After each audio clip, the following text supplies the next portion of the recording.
Hey everyone! Today, we're diving into our experience with Metronome Monetization, a platform that claims to help companies manage usage-based billing and scale revenue smarter.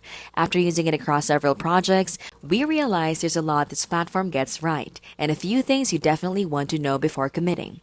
Starting with the pros, Metronome is incredibly flexible. It lets us build custom billing models without needing to code everything manually.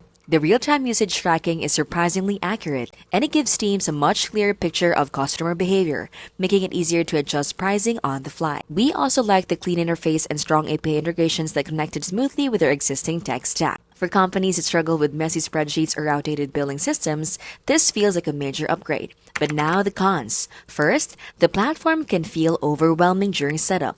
It's built for complex use cases, so there's a learning curve that not every team will enjoy.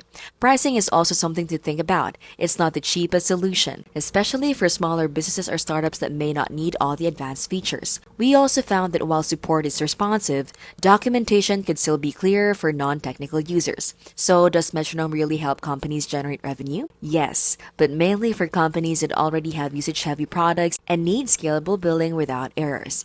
If your business is straightforward or flat rate, this might be more tool than you need. This has been how to literally keep things smart and simple and scam-free.